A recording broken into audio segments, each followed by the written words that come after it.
Welcome to my new vlog mga kaibigan. Ito na po mga kasignal yung ating trabaho.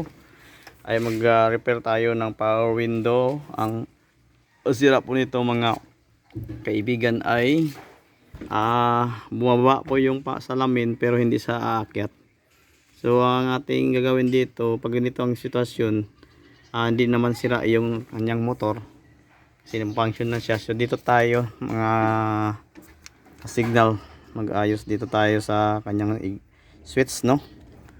So ito ang pagtanggal ng switch nito ay labnutin lang natin dito, labnutin.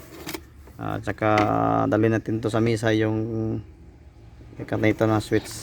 So driver side sa passenger side po to. So ating ayusin. Let's go.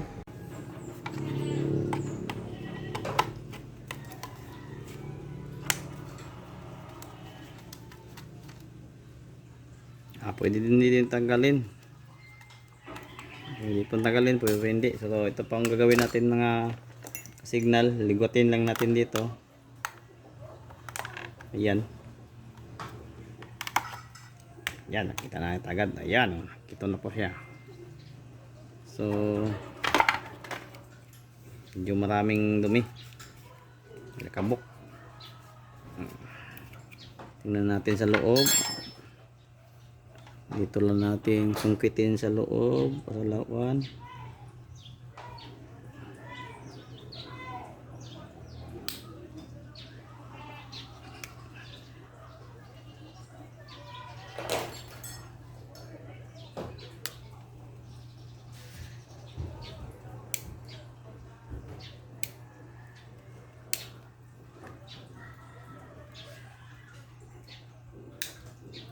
Ayan. So ito po yung sa loob. Ayan ako.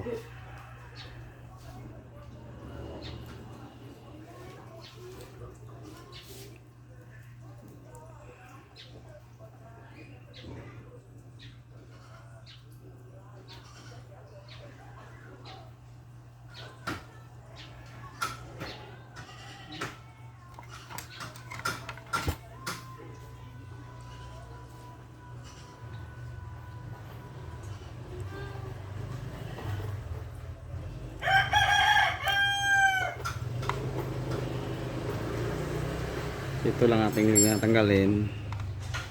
Ito parang nakakawang ito eh.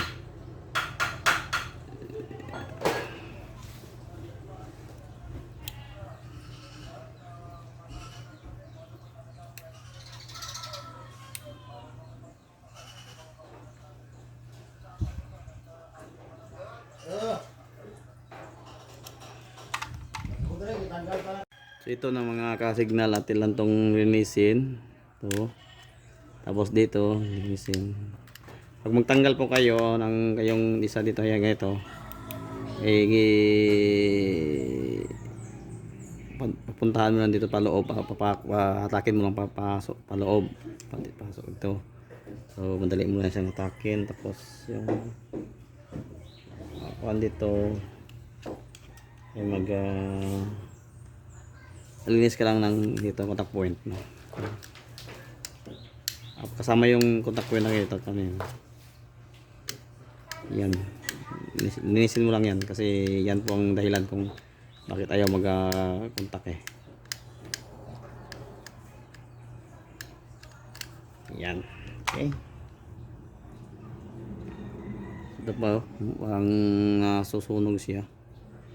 So linisin natin yun dito at saka dito sa kabila, no? Yan lang po. Okay mga kasignal, ibabalik na natin dito.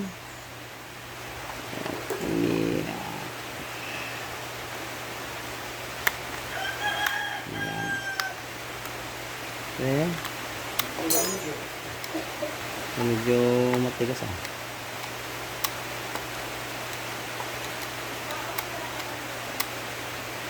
Okay. Yan. Okay na. So mga kasignal, subukan natin mga kasignal ha. Ayan o.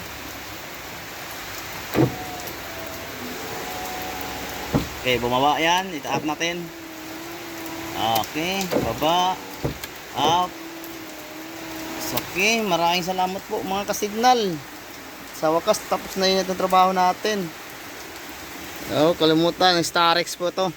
Hyundai Starex.